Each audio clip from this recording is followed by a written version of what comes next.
quien es neuropsicóloga clínica egresada de la UNAM. Está especializada como terapeuta infantil, adolescente y familiar. Tiene experiencia como docente en diversos niveles educativos, terapeuta clínica y familiar a nivel institucional y privado. Hola, buenos días. Hola, buenos días. Es docente online en un sistema de la Universidad Abierta, asesora de apoyo académico, además de que realiza la elaboración de contenidos de módulos de diplomados online. Es docente online en educación continua y tiene el diplomado en primeros auxilios psicológicos, el autocuidado, diplomado en autolesión, causas asociadas a las conductas de autolesiones y abordando contextos. A nivel licenciatura, es asesor de apoyo académico con los alumnos con dificultades de aprendizaje o emocionales. En modalidad presencial e híbrida, aparte de que realiza la elaboración de exámenes a nivel licenciatura y educación continua. Aparte realiza la elaboración de programas de contenido. Maestra Raquel Méndez. Menéndez, buenos días. Bienvenida. Gracias. Buenos días. Bueno. Muy bien. La plática que voy a dar tiene que ver con pantallas y adicciones. Pues las pantallas son como muy amplio el concepto en el momento actual, ¿no? Antes no existían. A partir de 1890 surge la primer pantalla de cine y por allí del 1895 fueron los hermanos Lumière quienes empezaron a proyectar las primeras películas. Y a partir de entonces, como que el concepto del entretenimiento cambió en el mundo, ¿no? Que la gente se reunía para ver películas en los cines. Y solamente se podían ver en los cines, no habían pantallas en las casas, ¿no?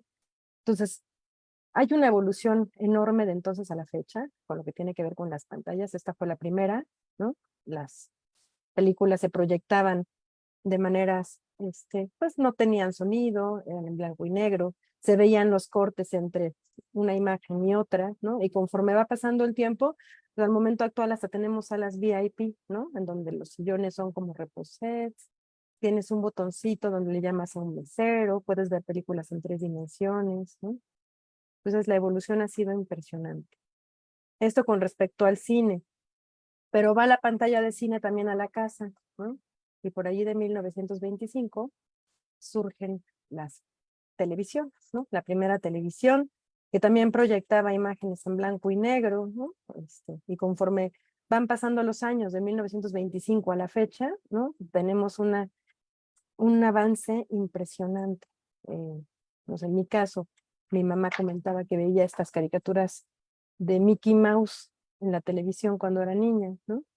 Y a mi hijo le toca mirar estas caricaturas de Mickey Mouse, ¿no? Sigue existiendo Mickey Mouse, pero la evolución es impresionante. Y ahora no tenemos que depender de una programación que se da en una televisora, porque podemos conectar la televisión a la red y entonces podemos por la televisión navegar en la aplicación, en la red, mirar YouTube, todo lo que se nos antoje. Entonces la evolución de las pantallas ha sido impresionante. Y de una u otra manera las pantallas se fueron metiendo en todos los demás sitios, ¿no? También en el trabajo, también en la escuela. Surge también la computadora, ¿no? Como una forma de facilitar primero las comunicaciones en espacios militares y posteriormente ya como apoyos, soporte y apoyos para el estudio y para el trabajo. Pero las pantallas también empiezan. Antes de una computadora habían máquinas de escribir. No había pantalla en la máquina de escribir, ¿no? Cometías un error y quizás tenías que repetir toda la hoja, a menos que fuera una máquina eléctrica que tuviera una cinta para borrar los errores y no repetirlo todo. Al tener acceso a las computadoras, pues esto empieza a ser muy distinto. La primera computadora surgió en 1930, pues con intenciones más de tipo militar. Era una computadora gigante, el tamaño de una habitación, ¿no? Esta ya es una computadora evolucionada y para este tiempo, pues era por allí de 1980, más o menos, cuando surgen este tipo de computadoras. 50 años después, eh, las computadoras con pantallas, ¿no? Como se ve esta, pues no tenían imágenes, eran puras letras, claves, códigos, no era fácil tomar la clase de computación. A mí me tocó la primera en la preparatoria, y tenías que meter mucho código, no era sencillo navegar en una computadora, ¿no? Como lo es al día de hoy. Surge el Internet, el primer indicio de la aparición, o como la primera huella de la aparición del Internet fue en 1969. ARPANET fue quien lo desarrolla como un intento de evitar que todas las comunicaciones de Estados Unidos militares, se centraran en en un solo operador central, ¿no? O sea, buscaban disminuir la vulnerabilidad de estas comunicaciones y entonces crearon una red de computadoras que se podían comunicar entre sí. Fue ARPANET. Después de eso, por allí de 1982, ARPANET tiene un protocolo nuevo, distinto, en donde se genera la International Net, que sería el Internet, y por allí del 91 es cuando surge el World Wide Web, que es el www. Y de allí, ¿no? 2 años después el Internet estaba accesible a muchos de los hogares y no a la mayoría, porque también en ese periodo de tiempo no era sencillo. Primero tener una computadora, después tener una línea telefónica que tuviera acceso la computadora a esa línea telefónica. Y los paquetes que vendían en ese tiempo, pues eran caros. Entonces la gente estaba en Internet únicamente por el tiempo que necesitaba estar y se desconectaba en cuanto podía. Y conectarte no era fácil, no era como que quiero revisar algo en la red y me conecto y en un segundo ya estoy ahí. Tenías que picar un código larguísimo en una tarjeta y empezaba a sonar el pip, ¿no? Y te llevaban unos 5 minutos más o menos estar en una llamada para que te conectaras a la red. De ahí hacia acá, pues toda la evolución fue mucho más veloz, ¿no? Al grado que las computadoras de escritorio ya tienen estos aspectos, ¿no? Las pantallas son muy grandes, con una forma de manejo muy veloz, no tienes que esperar prácticamente nada para encenderlas, ¿no? Ni para apagarlas. Ya te las puedes llevar a todos lados, no están pesadas, son ligeras, ¿no? Tienen todas las funciones que puedas necesitar. En la computadora puedes ver programas de televisión, videos, tener tu agenda, ¿no? Y hay también muchos dispositivos que se conectan a la misma para darte más facilidad, ¿no? Tabletas para escribir, para dibujar, mouse, memorias externas, ¿no? Todo ha evolucionado de maneras impresionantes en relación a las pantallas, iniciando con el cine, siguiendo también con los juegos de video. Los juegos de video, el primer juego de video que se diseñó fue un juego de tenis, Tennis for Two se llamaba, que fue en 1958, y era aquí, este aparatito de aquí que se ve que es un salón gigantesco, es donde se proyectaba la imagen del juego de tenis de las personas que estaban participando en el juego, ¿no? De allí, Atari desarrolla el Pong, que también tuvo muchísimo éxito en 1970, y a partir de allí se empiezan a desarrollar todas las consolas que ya eran para usos en casa, ¿no? Aquí tenías que ir a lugares específicos para poder utilizarlas. Surge el Atari, el pequeñito, ¿no? La versión del hogar, el Intellivision, en un periodo similar en el tiempo del Atari. De ahí pasan varios años para que evolucione y nace el Nintendo, y del Nintendo para acá, pues la revolución de los videojuegos ha sido también impresionante. Pues, la era digital, pues no se detiene, ¿no? Todo sigue avanzando y avanzando a pasos agigantados. En el Nintendo, por ejemplo, hubo un videojuego, un Game Boy se llamaba, que era como el Wii U de ahora, pero en la versión viejita, ¿no? Y la pantalla no tenía colores, todos eran píxeles, ¿no? Pero los niños nos podíamos entretener muy padre con esos a ratos. Surgen diferentes versiones de Nintendo, ¿no? Surge el Sega, el PlayStation, Después de este tipo de videojuegos, también empiezan a evolucionar, como se puedan ver, ¿no? Los controles, ¿no? Aquí le tenías que meter las tarjetitas del juego y en la tarjetita venía donde picar para start, stop, enter. Y este era el joystick, que con un dedito girabas el circulito y podías hacer que el monito se moviera, ¿no? Pero para que brincara, por ejemplo, tenías que picar los botones de, de arriba. Y como se verá, pues el cable tampoco era largo, tenías que estar pegadito a la consola. Acá también, pero aquí el joystick lo agarrabas con las manos y lo girabas de maneras distintas. Y el botoncito rojo te servía para brincar. En este, pues ya fueron evolucionando los controles, como se puede ver, ¿no? Ya tienes dirección arriba, abajo, un lado y a otro, el start, el centro, para disparar y para brincar los botoncitos. Y conforme va pasando el tiempo, pues ya hasta funciones de vibración tienen los controles y ya no necesitan estar conectados. Ni siquiera pilas reales, ¿no? Los recargas en el mismo aparato. Empieza a surgir también la realidad virtual, ¿no? El Wii, en donde el control tiene un sensor que es captado por el aparato y entonces no necesitas un control para estar picando botones. Realmente tú te mueves y el control se mueve contigo y el aparato te percibe. Entonces puedes jugar a que tú corres, tú lanzas, tú brincas, ¿no? Y era algo súper novedoso en ese tiempo, que ahora quizás ya parece también un poco viejo. El Wii U, que es el que se va contigo a las vacaciones. El Kinect, que ya no necesitabas un control, te ponías un guante y el aparato te percibía y podías realizar todos los movimientos que quisieras para el juego sin necesidad de tener un control. Y pues ahora como lo más, obviamente pues hay más versiones novedosas, pero en 2012 surge el Oculus. No sé si todos hayan tenido la oportunidad de ponerse uno y de sujetar los controles y vivir la experiencia de la realidad virtual, ¿no? Literalmente estás en un mundo completamente distinto, ¿no? Todos tus sentidos cambian. Es impresionante cómo te involucras en ello y cómo se puede pasar el tiempo también estando en esas pantallas, ¿no? Pues en estos hay juegos tipo zombies, en donde matas zombies, pero también hay juegos de pintura, de diseño, de arquitectura, de construcción, ¿no? Hay una variación impresionante. Con respecto a los celulares, ¿no? También la primera pantallita que tenía, ¿no? Era una donde se veía qué números apretabas, ¿no? Y quizás cuando empezaban a tener jueguitos, se veía pixeleada la viborita que tenía que ir comiendo bolitas para seguir creciendo. Pero de ahí a la fecha, ¿no? La evolución ha sido impresionante, al grado de que ya puedes conectar el teléfono al coche. Y cuando necesitábamos teléfono en el coche, por allí del 46 surgen los radiomóviles para los automóviles.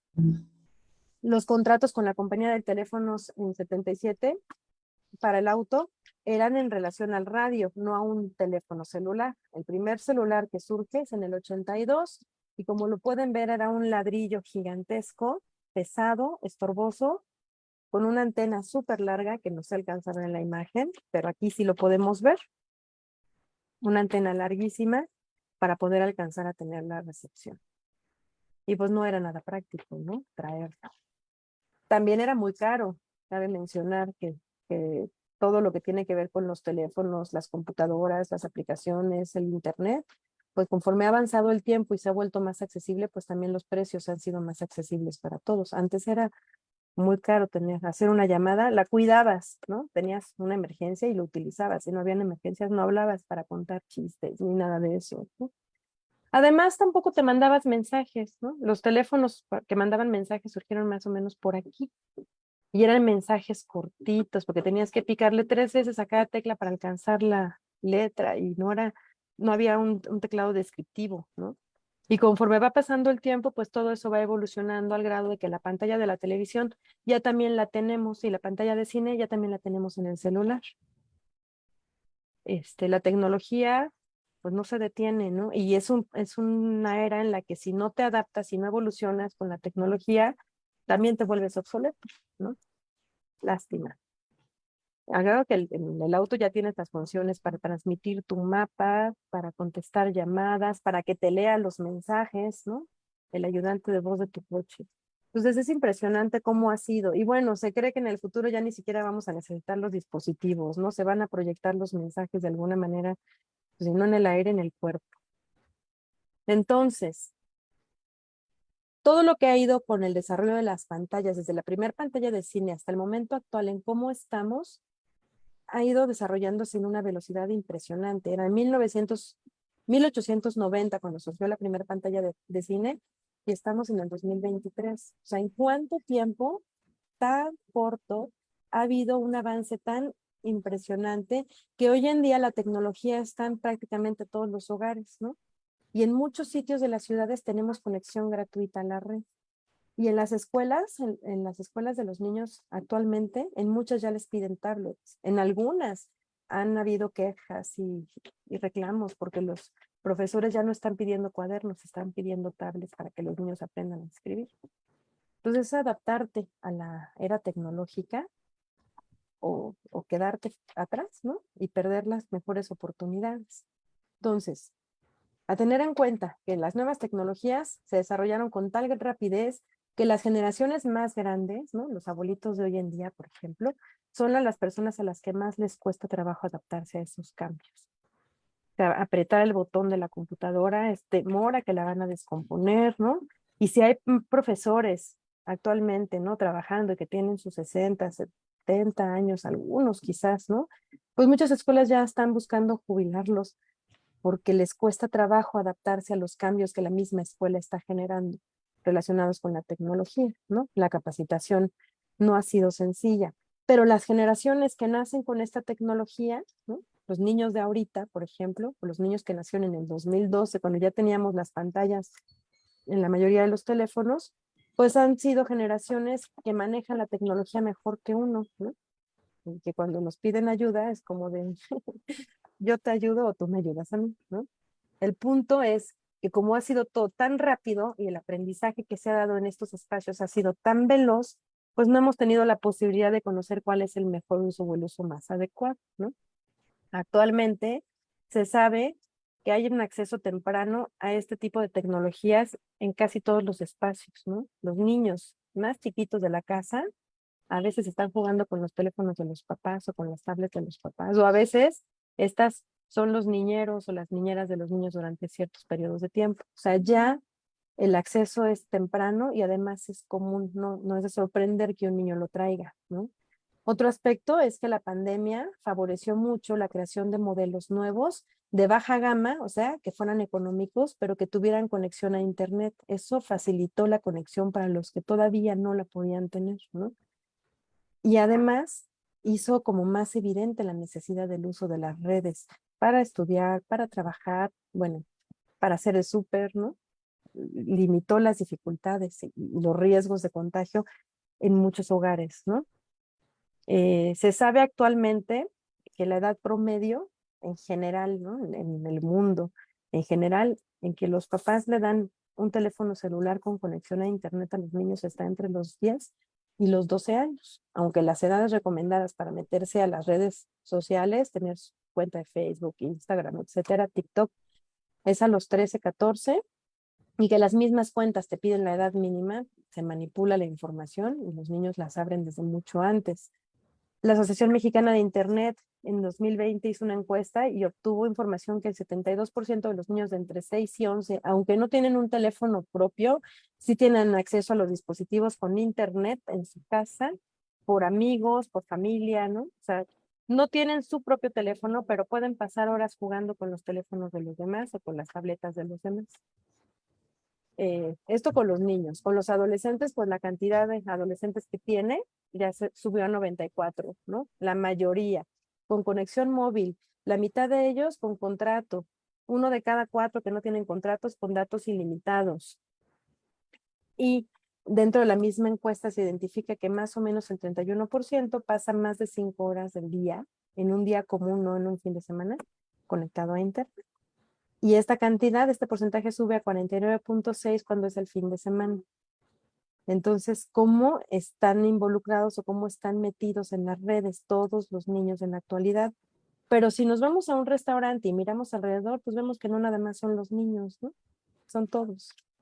El 49% sube al fin de semana. Se ha visto que hay diferencias en las preferencias según el sexo, ¿no? Las chicas se meten más a las redes y los chicos se meten más a los videojuegos, a los eventos deportivos y a la pornografía.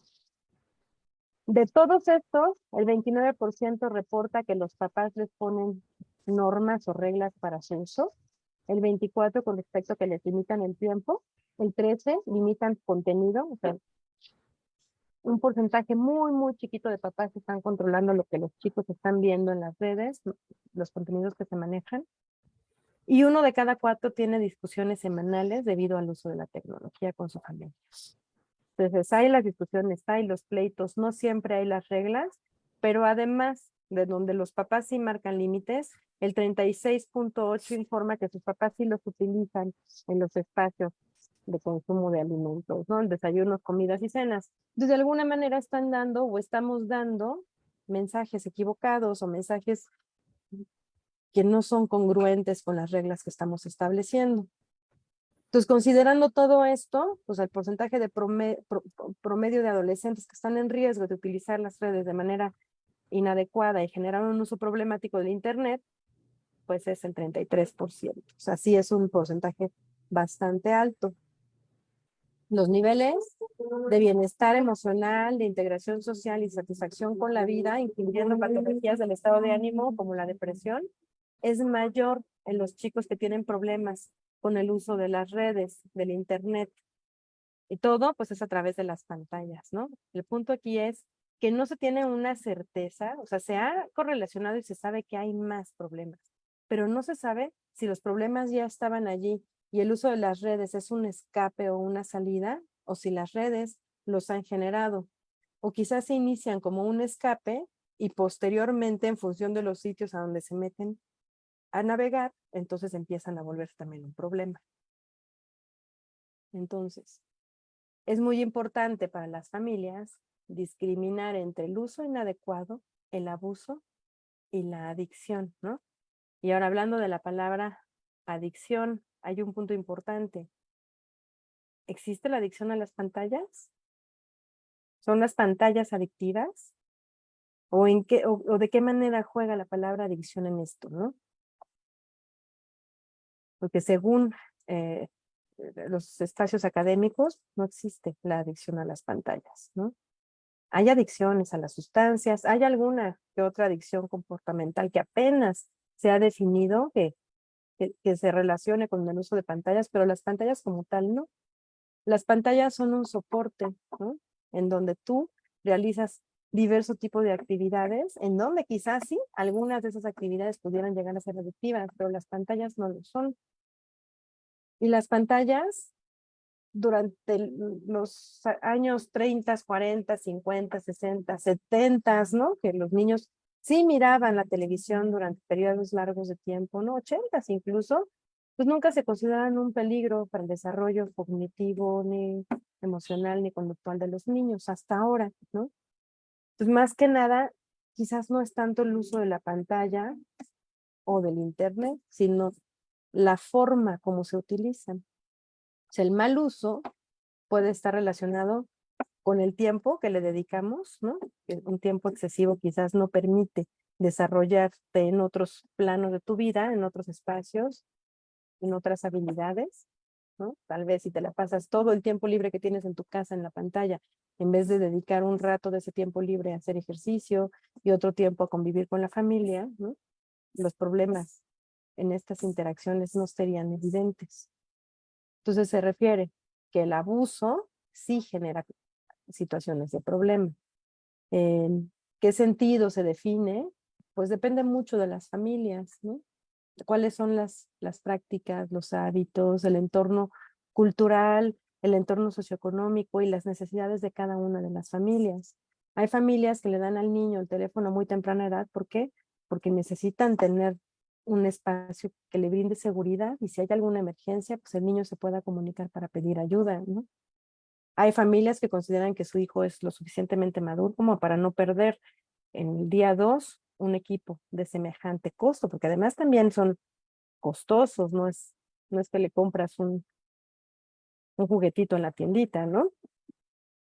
Y otra es que tanto estos padres que están soltando esta tecnología a sus hijos establecen límites y supervisan, no nada más les dicen el límite es este, sino que supervisen que se estén cumpliendo estos límites.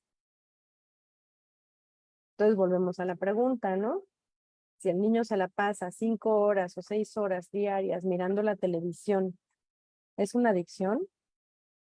Según la Clasificación Internacional de Enfermedades de la OMS y el Manual Diagnóstico y Estadístico de los Trastornos Mentales, edición 5, no hay un diagnóstico específico que se llame adicción a las pantallas o adicción a la tecnología como una entidad, pero sí se ha reconocido por parte de los expertos que hay un uso problemático de Internet, de los videojuegos y de los dispositivos como los teléfonos celulares en general. Entonces se hace propuestas de realizar investigaciones y publicar estudios para poder tener más información y poder definir si realmente esto es o no una adicción. No hay un consenso. Hay académicos, investigadores que están de acuerdo en que se desarrolle el diagnóstico y que se dé seguimiento, y hay algunos que dicen que no, porque esto sería más bien estigmatizar y generar mayores conflictos en la juventud, ¿no? No hay un consenso, hay opiniones opuestas, hay estudios, pero son estudios longitudinales, transversales, que se han hecho a lo largo de diferente tiempo, con escalas que quizás en esos tiempos se han ido modernizando y han ido actualizando su confiabilidad, su validez, que no dan una validez que permita generalizar realmente la información para crear los criterios. Y además, dentro de estas críticas, en el CIE-10 sí hay una adicción a los videojuegos, en el manual de la OMS, que surge en la última versión, que salió en el 2018, pero recibe críticas severas. ¿Por qué? Porque muchos de estos criterios se basan en los criterios para las adicciones a sustancias y para el juego patológico, que no es lo mismo, ¿no? Son situaciones completamente distintas, que además definen que estos criterios diagnósticos tienen una pobre especificidad y la sintomatología entonces puede generalizarse y puede generar demasiados falsos positivos, muchas etiquetas y muchos tratamientos que quizás no son los tratamientos que requieren los chicos. Y también algunos investigadores refieren que hay una comorbilidad muy alta entre la conducta de estar constantemente metido en el videojuego, ¿no? Que pareciera la adicción al videojuego, y algún otro trastorno, ¿no? Alguna depresión, ansiedad, algún otro trastorno, que es un problema de alguna manera subyacente, y entonces el chico lo que hace es salirse de esa realidad que le está generando tanto conflicto, metiéndose en el videojuego, ¿no? Se distrae de sus tristezas, de sus problemas, de sus carencias, etcétera, jugando, y pudiera distraer la atención de los expertos en lo que realmente requieren los niños, ¿no? Entonces, es un tema de mucha controversia en el momento actual. La clasificación de la CIE-10 dice que para poder hacer el diagnóstico es necesario tener estas características. Las pongo resumidas. Una pérdida del control. O sea, la persona, el niño o el adolescente requiere realizar el juego de una frecuencia, ¿no? En donde ya no puede controlar cuándo entra y cuándo no, nada más está buscando ingresar el mayor tiempo que se pueda mantener en el juego, ¿no? Independientemente de cualquier otra actividad o tarea que tenga. O sea, va a priorizar en el juego. El juego va a ser más importante que la escuela, que el trabajo, que la actividad física, que dormir, que comer, que interactuar con los demás. No hay nada más importante que el juego. Constantemente está allí. Y el juego se va a continuar aunque hayan consecuencias negativas. No importa que le castiguen, que repruebe, que pierda el trabajo, se va a mantener allí. Y esto definitivamente va a interferir con la vida cotidiana del individuo, ¿no? Estos comportamientos se supone que se tienen que mantener a lo largo de por lo menos 12 meses, un tiempo significativo, para poder cubrir el criterio diagnóstico, a menos que sean tan intensos, ¿no? Que la misma intensidad pueda permitir el diagnóstico previo a eso. Pues en general o como resumen, el uso excesivo del videojuego se va a convertir en la principal preocupación del chico o de la persona, ¿no? Que va a ser diagnosticada con esta adicción, ¿no? Es su actividad central. Nada es más importante que eso. El DSM-5 no publicó el diagnóstico específico de la adicción a los videojuegos en su última revisión, pero sí refiere, no tampoco publicó ni refiere nada en específico relacionado con las pantallas, pero sí refiere la importancia de considerar la posibilidad de un trastorno por el uso de Internet. Y entonces proponen, ¿no?, que se haga investigación en esta área para futuras revisiones. En la sección de trastornos relacionados con sustancias y trastornos adictivos, el DSM-5 sí reconoce la posibilidad de un trastorno adictivo sin sustancias, es decir, que no necesito drogas para poder ser adicto. Y esto implica la posibilidad de que hayan adicciones comportamentales, como el uso del Internet, por ejemplo. Pero todo esto apenas está en estudio, ¿no? Hay muchos estudios que dicen que es malo, hay muchos otros que dicen que no, que hay otros factores que están interviniendo. Entonces no hay un consenso. Este campo está en constante evolución, hay mucho debate, se tienen que definir muchos conceptos para poder hacer una clasificación adecuada y que si se hace un diagnóstico específico relacionado con la adicción al Internet, pantallas, videojuegos, etcétera, sea beneficiosa para el usuario y no genere mayores conflictos, sino que ayude. Entonces, bueno, en esta diapositiva lo que quiero es evidenciar cuáles son los criterios diagnósticos del juego patológico y de la adicción, ¿no? En todos, bueno, la adicción es un consumo repetido, aquí es estar activando los sistemas de recompensa que buscan vivir nuevamente la experiencia del juego, ¿no? El deseo es compulsivo, el deseo es intenso, hay dificultad para que a voluntad puedas interrumpir el consumo, en este caso también, ¿no? Hay pérdida del control progresiva sobre la actividad y necesitas estar allí y además no reconoces que tienes un problema. La necesidad va incrementando con el tiempo. En el caso de la adicción a las drogas, se refiere que la tolerancia es acusada, es decir, que cada vez eres más resistente a la dosis y necesitas consumir más, aquí necesitas más tiempo de juego. En el caso de la adicción se presenta el síndrome de abstinencia, que es un malestar inmenso, ¿no?, fisiológico. En el caso del juego patológico te pones irritable y molesto, aunque no como tal manifiestas el síndrome fisiológicamente. Y pues todo gira en la vida alrededor del adicto, igual que todo gira en la vida del juego patológico. El efecto de ambos pues es perjudicial. Con respecto a la adicción a los videojuegos, se ve que los criterios son menos específicos, ¿no? Sí coinciden con mucho de esto, pero no dan tanta especificidad de cómo se manifiesta. Independientemente de los criterios diagnósticos, que si hay o no hay un diagnóstico de adicción, se ha hecho mucha investigación en periodos cortos de tiempo relacionada con esto, ¿no? Requiere mucho más, con criterios más estrictos incluso de confiabilidad, con grupos control quizás para poder generalizar los resultados a diferentes grupos y espacios. Pero la investigación en la neurociencia se ha visto que sí hay cambios en la estructura y la funcionalidad del cerebro.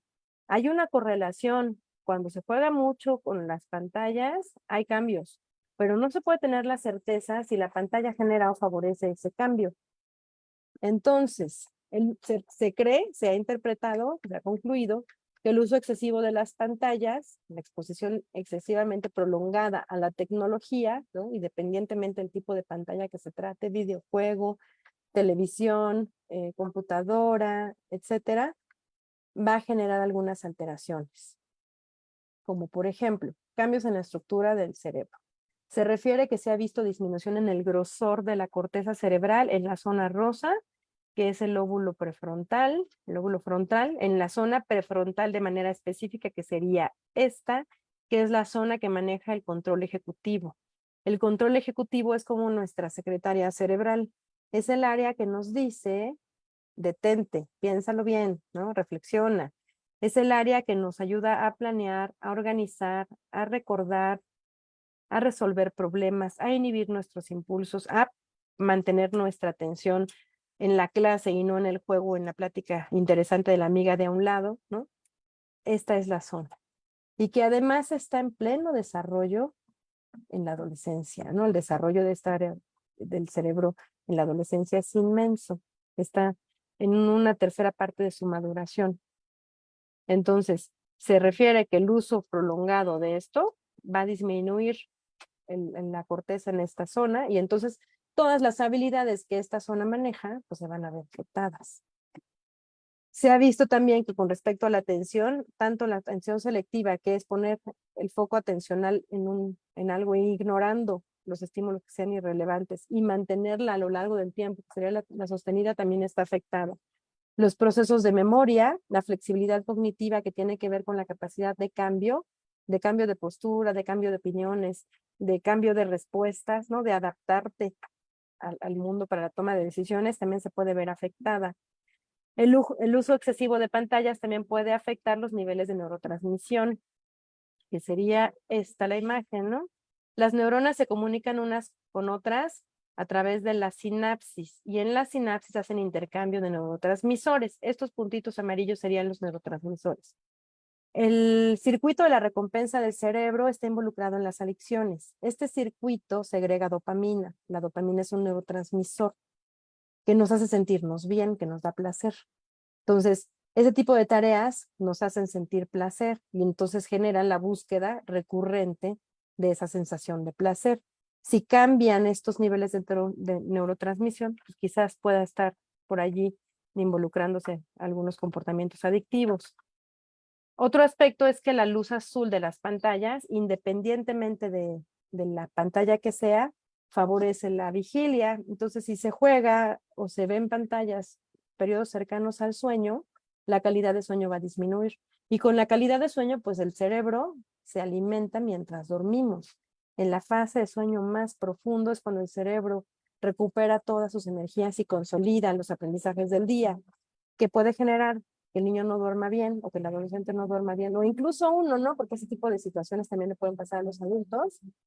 Pues vamos a tener un mal funcionamiento en nuestras funciones cognitivas o nuestro cerebro, procesos de atención para empezar, memoria para seguirle, ¿no? Y luego solución de problemas. Y seguimos subiéndole a lo largo del día o hasta que mi cerebro pueda reponer y ese sueño.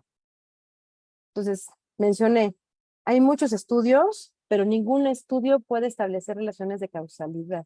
Es decir, que pudieran haber otras cosas que causen estas alteraciones.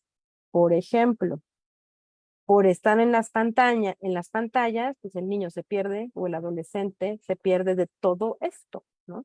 Y todas estas actividades, y puedo meter ahí leer un libro, convivir con la familia, esperar en el auto, ¿no? Sentada hasta que llego al sitio que me corresponde llegar y tener que aprender a tolerar los tiempos de espera o la frustración o empezar a entretenerme viendo figuras en las nubes, ¿no? Y desarrollar otro tipo de habilidades creativas, pues no lo hago porque estoy ocupando todo el tiempo con la pantalla. Y no es que la pantalla me atrofie el cerebro y genere disfunciones cerebrales, sino que quizás, ¿no? Necesito tener un tiempo para desarrollar también las otras habilidades y que la pantalla no consuma todo el tiempo en el que pues me pierdo de ese desarrollo. No se sabe, no se ha establecido. Los efectos pueden variar según el tipo de uso, el tipo de pantalla, la duración, la frecuencia y factores individuales, ¿no? Cada individuo es distinto. Entonces, ¿qué se recomienda? Que haya un equilibrio saludable, ¿no? Que tanto los niños como los adolescentes sí tengan acceso a ello, porque pues están en el mundo digital y no podemos hacer que crezcan con esa desventaja, pero que sea un uso responsable, que tenga un equilibrio entre el tiempo que le dedica a este tipo de tareas y el tiempo que le va a dedicar a otras tareas que le van a permitir desarrollar otras habilidades, tanto físicas como sociales, como creativas, ¿no? Que su entorno de sueño sea adecuado. Si el niño se va a dormir con el teléfono, se acuesta en la cama, se mete debajo de la cobija y está ahí con el teléfono prendido jugando, pues el niño asocia la cama con su espacio privado para usar sus redes sociales o sus pantallas, no con el sueño. Y va a ser difícil después que duerma, ¿no? Siempre le va a hacer falta primero dedicarle tiempo a la pantalla y luego al sueño. Entonces tiene que ver con hábitos, con disciplina que se va dando a lo largo de las actividades de la vida en la familia, en la casa, en la calle, en todos los espacios, no nada más con relación al uso de pantallas. Y las actividades que realicen en línea, pues el ideal sí sería poderlas supervisar. Se sabe que como es tan nuevo esto, o sea, los niños de 2 a 5 años que ahorita tienen acceso a la tecnología, cuando la tecnología empezó a surgir, todavía no tenían ese acceso. O sea, es realmente nuevo. Apenas se está estudiando realmente qué es lo que sucede en el cerebro de un niño de esa edad que tiene acceso a la misma. No podemos tener la certeza de que los va a atrofiar. Se ha visto que también pudiera tener connotaciones positivas, ¿no? Hay aplicaciones para desarrollar habilidades del pensamiento o para rehabilitar funciones del pensamiento que se han visto alteradas tras consumos de drogas o accidentes, ¿no?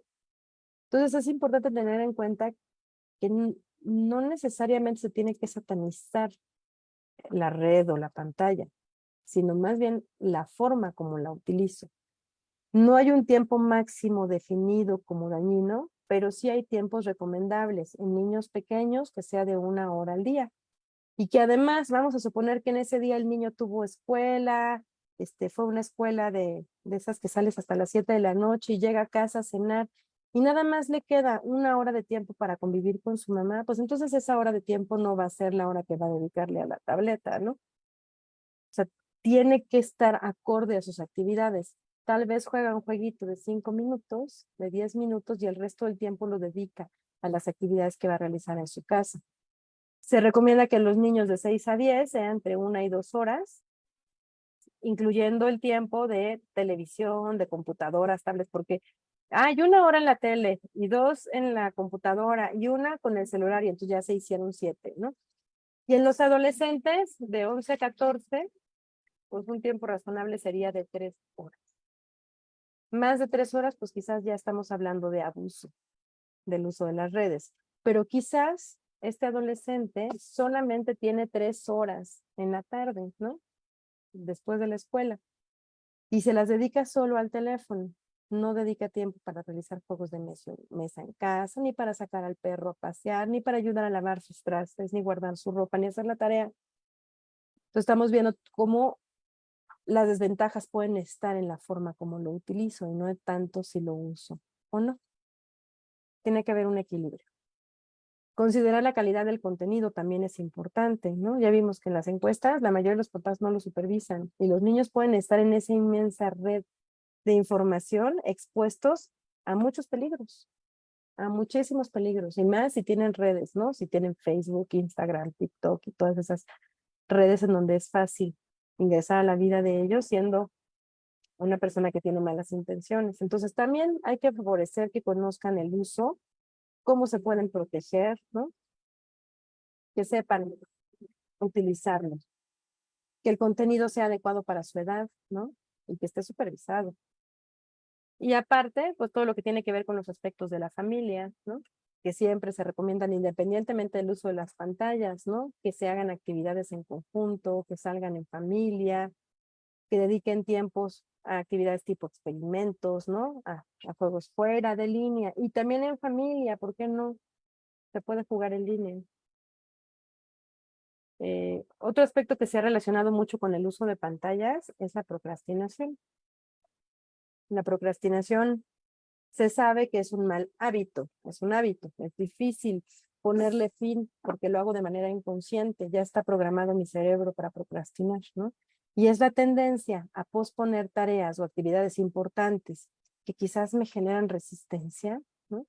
Y sustituirlas por actividades menos importantes, menos prioritarias, ¿no? Quizás incluso irrelevantes, a pesar de que sé que voy a tener una consecuencia negativa y tal vez muy fuerte al postergar esta tarea, ¿no? O sea, la procrastinación siempre ha existido y quizás antes del uso de las pantallas procrastinábamos haciendo figuritas, el juego del timbiriche, no lo sé, ¿no? Dibujando en el cuaderno. El punto es que ahora las pantallas sí llaman tu atención, ¿no? O sea, prende una luz, hace un sonido y volteas. Y la respuesta habitual es ir a tomarlo para ver qué es lo que está pasando. Entonces es una constante distracción, ¿no? Si tienes una o varias redes sociales, ¿no? Si te llega el recordatorio del juego, el día de hoy no has entrado al juego, ¿no? O las suscripciones a los videos de YouTube, dependiendo de quién sigue, te están constantemente llamando tu atención. Entonces sí puede suceder que incluso empiezas la tarea, te entra el mensaje, vas a verlo y cuando te das cuenta ya pasaron 3 horas y ya no te dio tiempo de terminar la tarea, ¿no? Eso le pasa mucho a los adolescentes y a los chicos universitarios también. La gratificación del celular es instantánea, ¿no? Luego voy a tener una respuesta, un sonido, un aplauso, no sé, un bono, ¿no? Que me dan. O sea, la gratificación es inmediata. Y como no hay límites, o sea, tengo las redes ilimitadas de manera accesible, ¿no? Pues es difícil que me autorregule porque ahí está, lo tengo, ¿no? A mi alcance. Si me empiezo a aburrir, pues ahí lo tengo, ¿para qué me aburro? Lo hace difícil la falta de límites. Entonces es importante enseñar a los chicos habilidades de autorregulación, ¿no? Y esto se enseña estableciendo límites y reglas y viendo que se sigan las reglas, ¿no? Esto sí se ha visto en algunos estudios que bueno, la imagen habla por sí misma, ¿no? Tiene 1, 2, 3, ¿cuántos aparatos conectados al mismo tiempo? ¿Cuánto input sensorial está recibiendo su sistema nervioso al mismo tiempo? Y lo más asombroso es que los chicos tienen la capacidad para responder a todos, ¿no? Quizás si nos lo ponemos todos nosotros perdemos algo. O sea, sí ha visto que ha aumentado la capacidad de respuesta sensorial en la gente que utiliza las tecnologías. ¿Hasta qué punto las pueden mantener, ¿no? Y que no se pierdan en el camino? Pues eso es algo que también se está viendo, se está estudiando.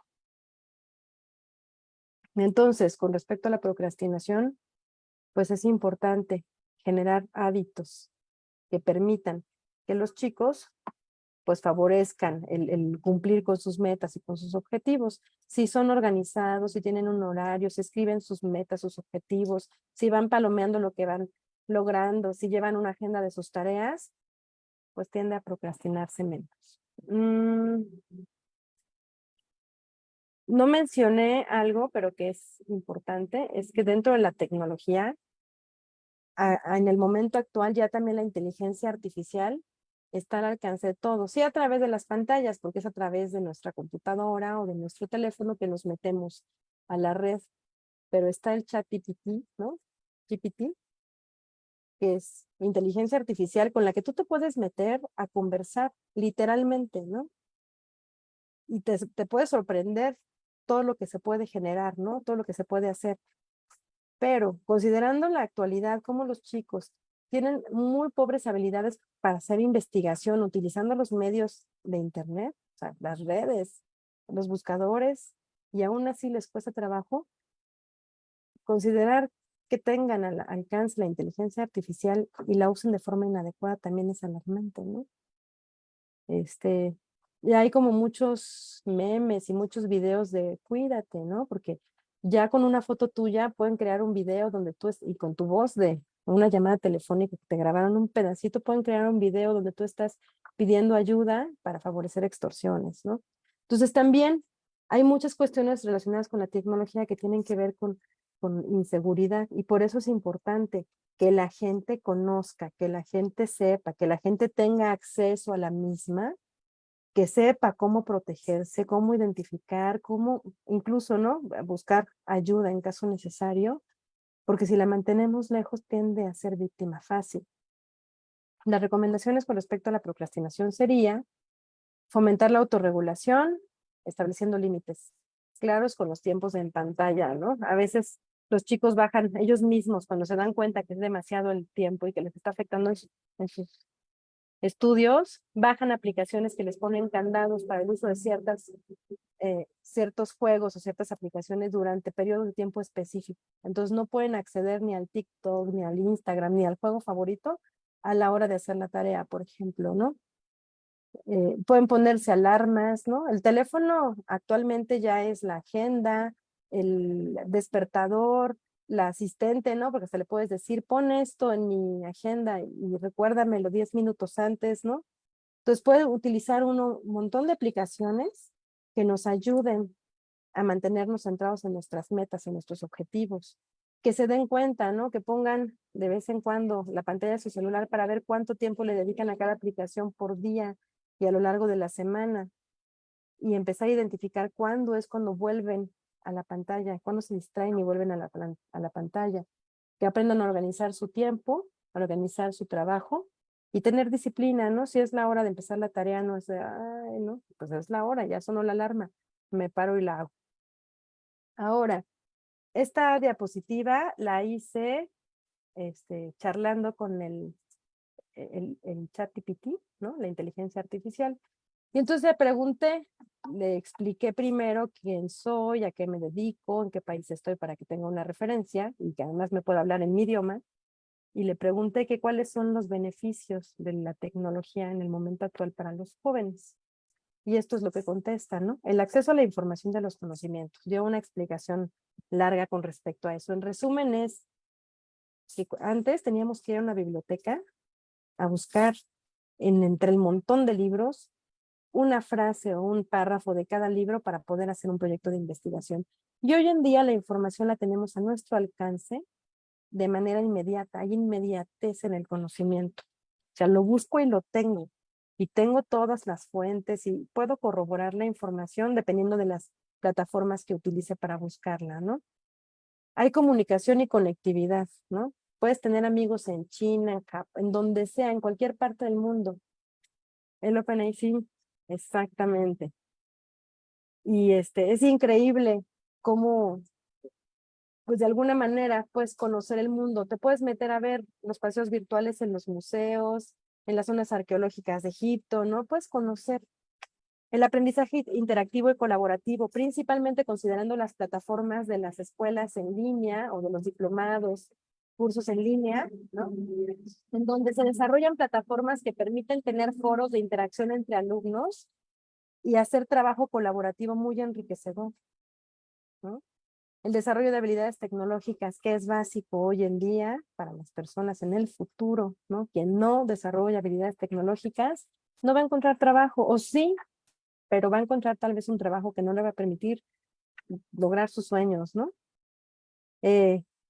Creatividad y expresión personal, dice por allí en una de las diapositivas, que limita la creatividad. Esto depende, ¿no? Quizás sí, si no le dejo que se aburra y genere creatividad para entretenerse solo, en ese sentido. Pero aquí, por ejemplo, en la red, vemos la creatividad de la gente, las cosas que suben en sus TikToks, ¿no? Cómo los influencers desarrollan contenidos constantemente, ¿no? Sus imágenes, cómo publican sus perfiles, o sea, allí la gente puede expresarse. ¿Qué expresa o cómo lo expresa? Pues eso ya depende de cada quien, pero sí hay mucha posibilidad de desarrollar actividades creativas y oportunidades de emprendimiento. ¿Cómo? ¿No? ¿Cómo no? Tengo toda la audiencia allí. Si quiero vender mi perfume o quiero vender, no sé, ¿no? Quiero vender un curso quizás, ¿no? Tengo todo allí para poder generar mis ingresos. Si tengo creatividad, las oportunidades están allí, ¿no? Cosas que quizás en otros momentos pues tenía que salir con pancartas a poner letreros. Se venden mermeladas a domicilio en todas las... Ahorita no. Todo eso ha cambiado, ha revolucionado.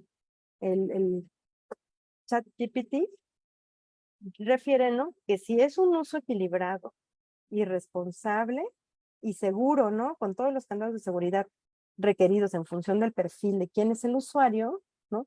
Puedes desarrollar habilidades críticas, obviamente, si eres pequeño, si eres menor, pues tienes que tener ese acompañamiento para poderlas desarrollar, para evaluar la información que revisas, no creerlo todo, ¿no? Saber si esa información te sirve, no te sirve, es real o no, y mantener una interacción saludable con la tecnología, porque también es saber hasta qué punto ya me tengo que desconectar, ¿no? Cuando ya estoy llegando al exceso. Todos los excesos, no solo las pantallas, el exceso de trabajo, el exceso de ejercicio, el exceso de agua, ¿no? El exceso de sal, de carbohidratos, todos los excesos son dañinos. Entonces, ¿cómo o en qué sentido yo defino qué sería lo adecuado para que mi hijo en tiempos y en espacios, en plataformas, se maneje con la tecnología? Tiene que ver mucho con que haya un equilibrio con todas las áreas de su vida, ¿no? Que sí dedica tiempo al teléfono, pero también dedica tiempo a la convivencia, a los amigos, a los juegos de mesa, al deporte, al arte. ¿Sale? Bueno, pues, eso sería todo.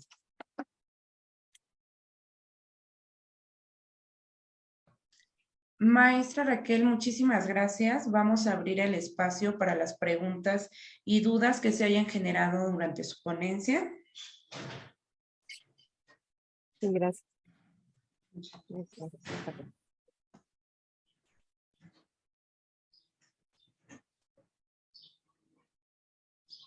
En estos momentos está abierto el chat para quien tenga alguna duda, alguna pregunta.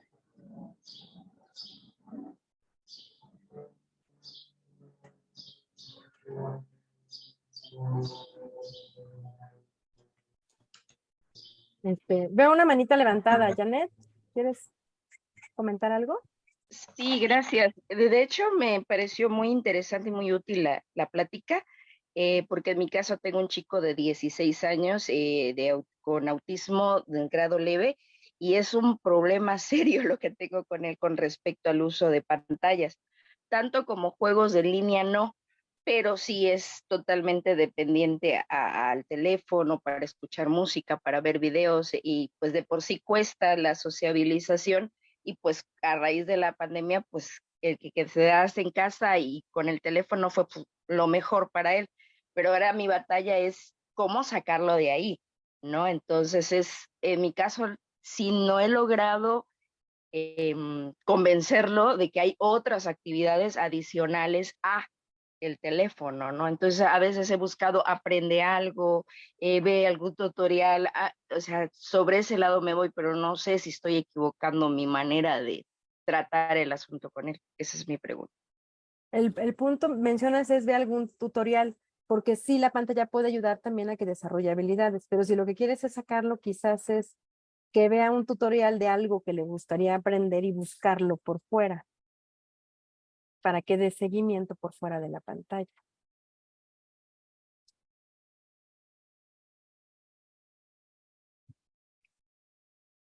O sea, empezar por allí, ver las cosas que le gustan más, lo que le gusta hacer, lo que le gusta ver, ¿no?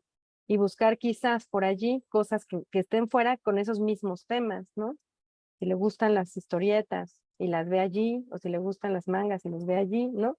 Ver opciones afuera, ¿no? Quizás comprar el libro para que los explore en otros espacios. Pero igual, si se maneja como parte de los hábitos, el punto es que ya tiene 16, ¿no? Entonces ya está más grande, ya todo lo tienes que negociar.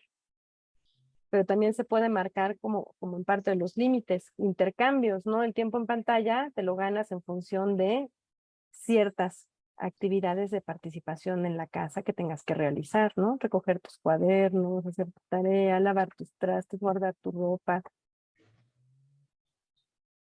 Excelente, maestra. Muy bien, muchas gracias. Nos preguntan por aquí, ¿un niño que se pone agresivo cuando se limita el uso de las tecnologías, se podría considerar que tiene una adicción y se tendría que buscar algún tipo de ayuda profesional?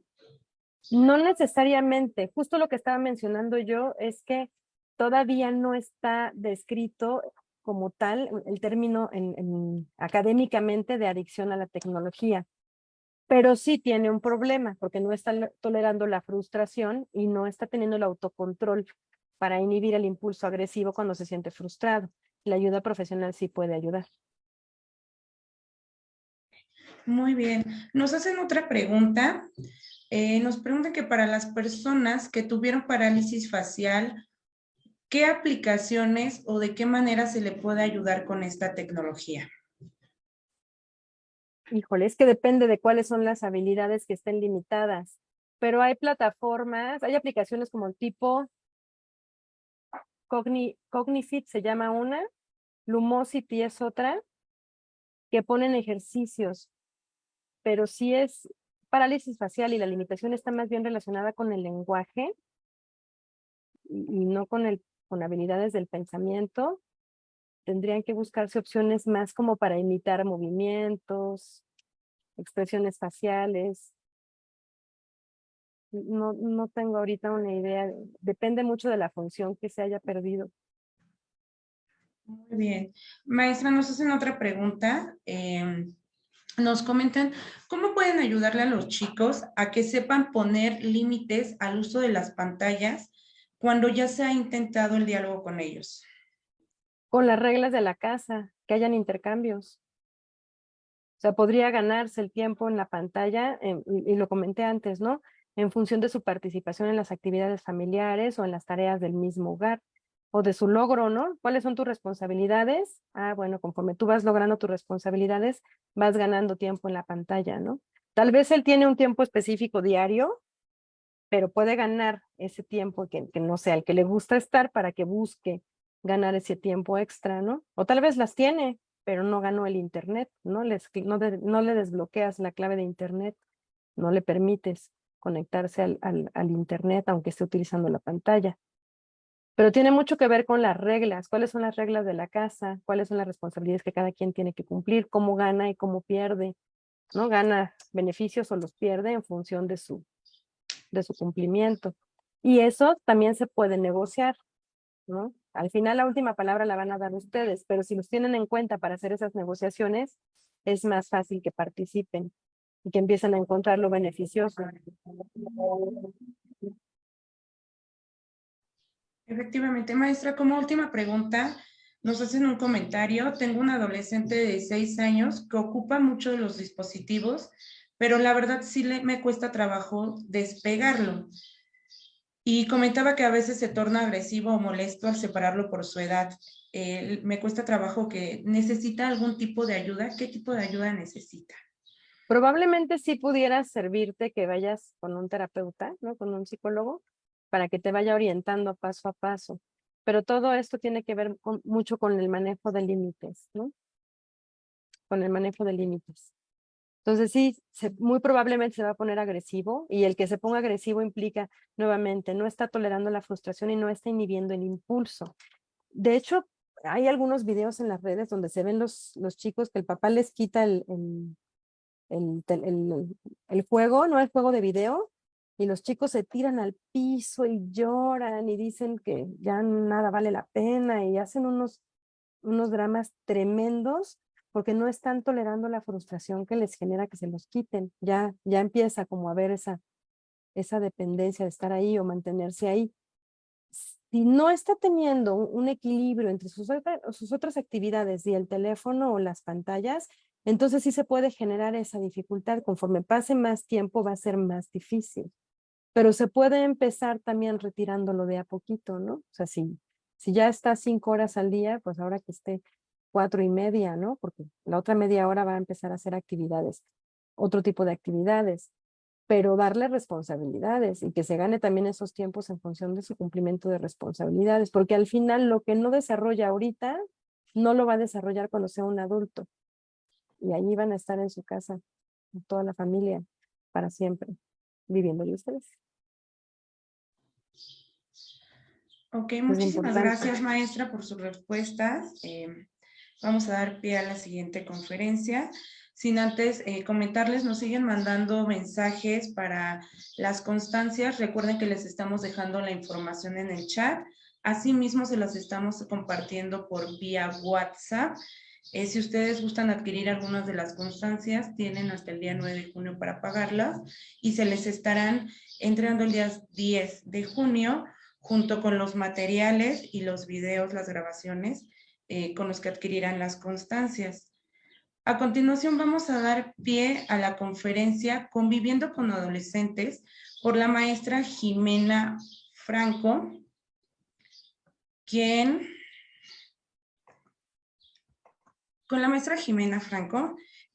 terminó la licenciatura en Psicología por la Universidad Iberoamericana, maestría en Psicología Clínica y Psicoterapia Analítica por la UNAM. Tiene un diplomado en tanatología, lleva 26 años investigando y trabaja el síndrome de burnout, realiza evaluaciones e imparte cursos al respecto. Tiene una amplia experiencia en terapia de juego, psicoterapia con niños y adolescentes, problemas emocionales y de conducta, procesos de duelo, pruebas psicométricas y proyectivas, niños con discapacidad y su familia, niños con cáncer y resiliencia, así como también es coordinadora académica de psicología clínica y docente de CEFAPSI, Centro de Formación y Actualización Psicológica. Ha publicado artículos en revistas científicas, autora de 3 libros y coautora de otra. Fue docente casi 10 años en la UAM y en el Instituto Mexicano de Tanatología. Maestra, bienvenida. Muchas gracias. les voy a hablar justamente de la adolescencia. Y bueno, generalmente cuando se escucha adolescencia, mucha gente dice, no, la edad de la punzada, terrible, es la peor edad. Y no, simplemente es una etapa más de la vida y una etapa muy importante porque es de gran crecimiento personal.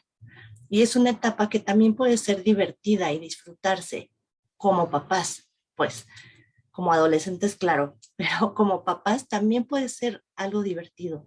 Y simplemente es una etapa más, pero comprender a un adolescente no solo implica reconocerle lo que es, sino que requiere también aceptarle en lo que aún no es. Y la adolescencia es un periodo largo de transición en el que el individuo alcanza el funcionamiento adulto de la personalidad.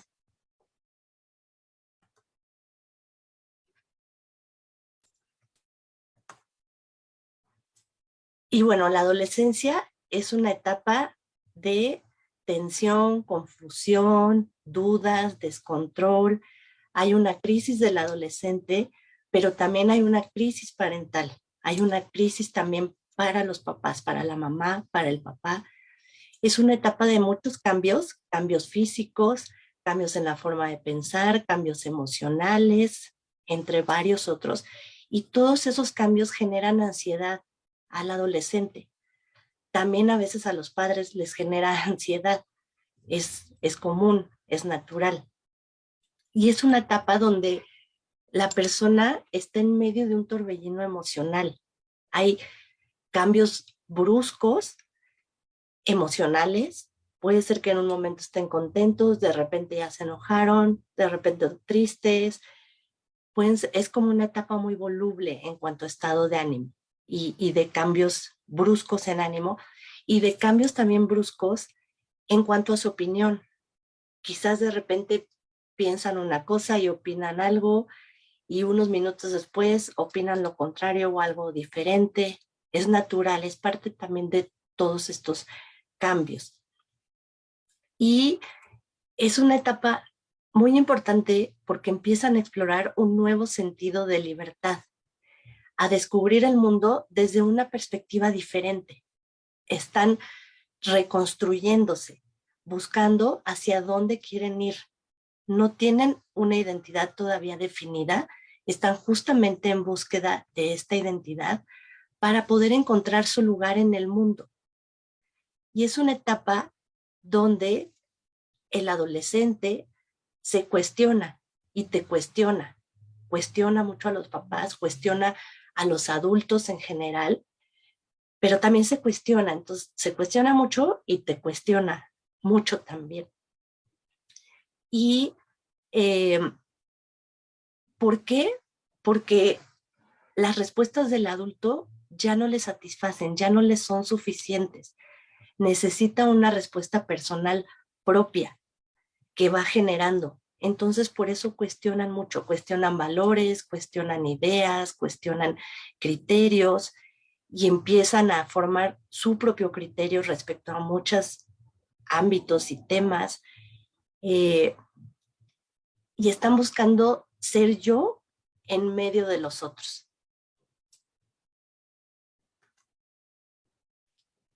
En la adolescencia, la familia sigue siendo muy importante, aunque nos excluyan, pero sigue siendo importante.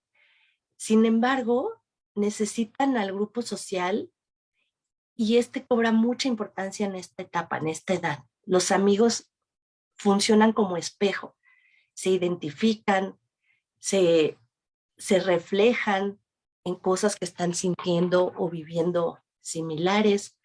Entonces, digamos, en la infancia, generalmente la familia es como la parte más importante en ese aspecto social y de redes.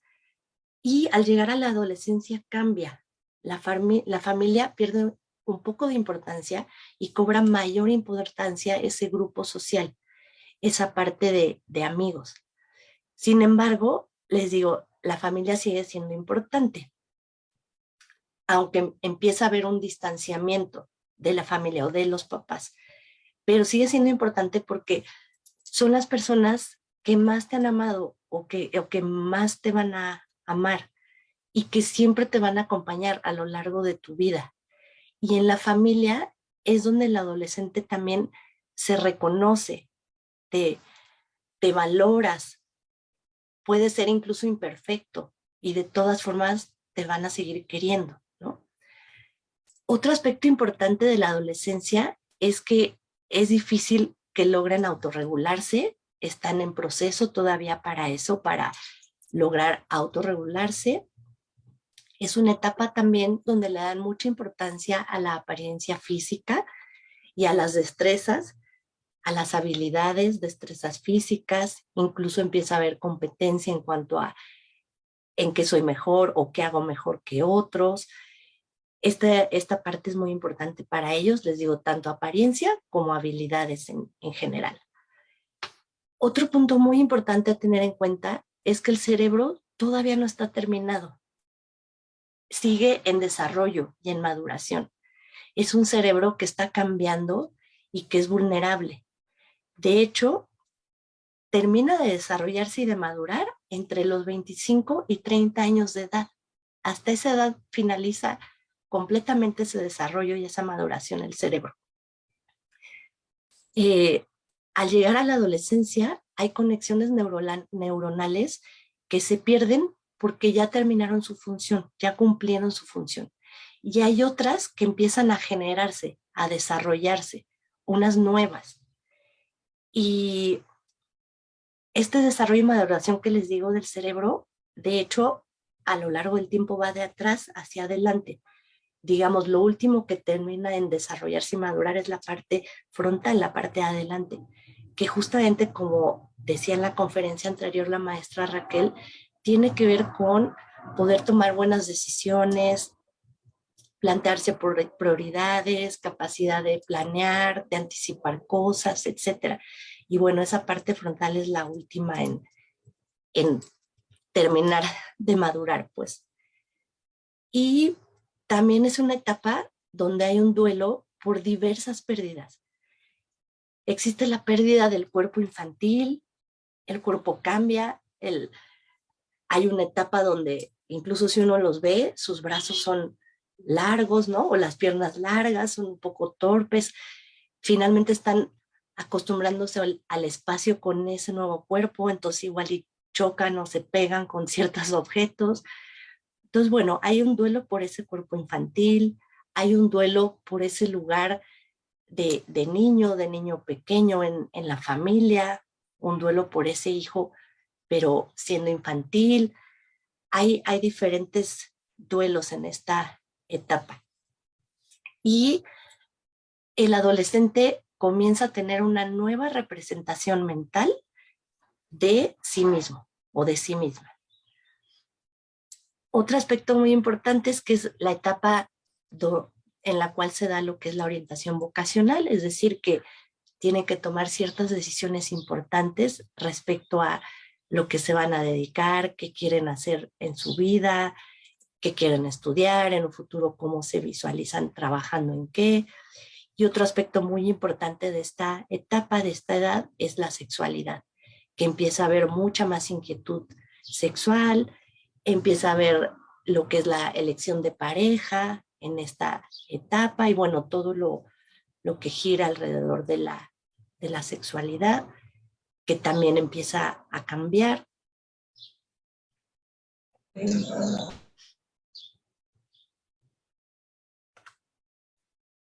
Y bueno, las mamás, los papás, ¿qué es lo que pueden hacer?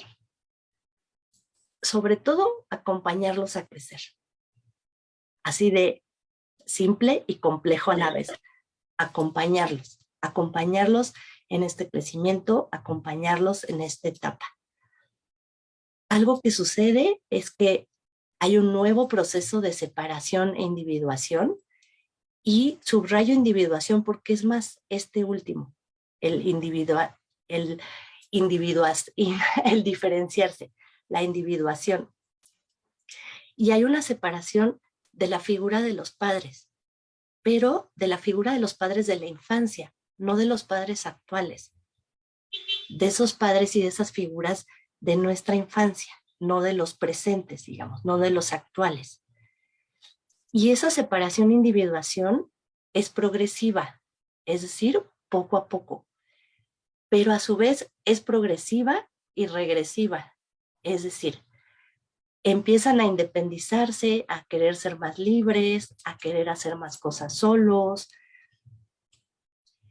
y empiezan a separarse, como a diferenciarse, a tener también sus propias opiniones, sus propias necesidades, deseos, o a lo mejor la mamá, ay, ponte el suéter que hace frío. Pues yo no tengo frío, o sea, tú tienes frío, pero pues yo no tengo frío, o sea, ya no tengo por qué a fuerza opinar o pensar como tú, o sentir que tengo frío porque yo no lo tengo si tú lo tienes, ¿no? Entonces, bueno, empieza esta como separación y distanciamiento, pero en ocasiones a lo largo de este proceso se da constantemente la progresión, regresión, progresión, regresión. Entonces van en la progresión de separarse, pero llega un momento en que pueden sentirse un poco inseguros en esa separación de los papás, porque finalmente llevan muchos años acostumbrados a ese vínculo con los papás y a lo mejor a cierto apego y a un tipo de relación distinta. Entonces, en algún momento eso puede generar como cierta inseguridad, como que dejan su lugar seguro y como cierta zona de confort. Entonces, es cuando viene eso que se le llama regresión. Regresan de nuevo a los papás, vuelven a estar como un poco más con los papás. Pero necesitan seguir independizándose más, entonces en algún momento eso les vuelve a incomodar.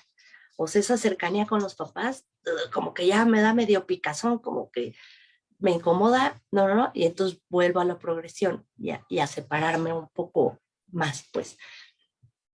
Y justamente esta parte de separación, de individuación respecto a los padres, la mamá, el papá lo pueden sentir como un ataque y una herida narcisista. Se sienten desplazados, se sienten descalificados, a veces no validados, no tomados en cuenta, pero bueno, sobre todo desplazados y pueden sentirlo como un ataque, porque para el adolescente además es como, te necesito, pero no te quiero necesitar, entonces no te necesito, ya no te necesito, ¿no? Y para los papás también hay una sensación de pérdida, porque los adolescentes comienzan a tener más actividades de forma independiente y otras actividades que ya no incluye a los papás.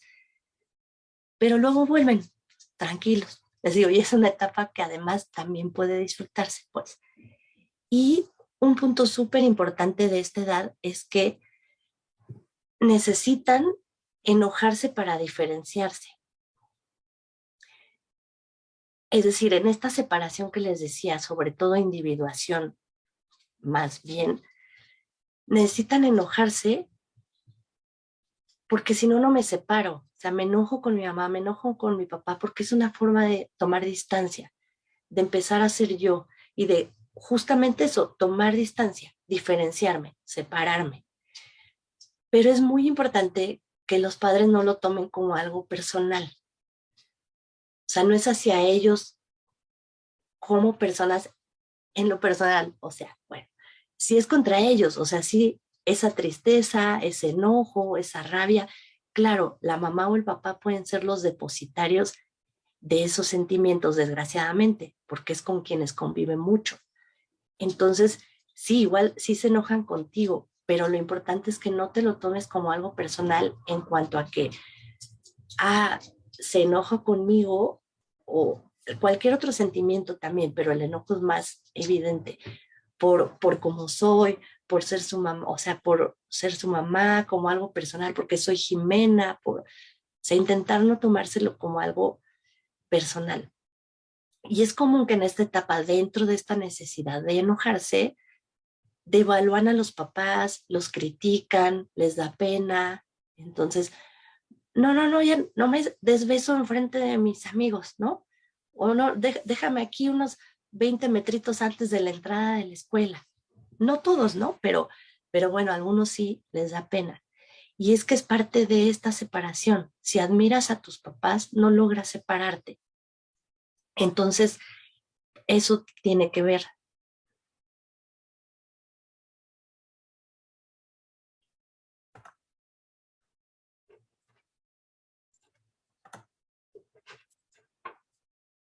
Espérenme un segundito.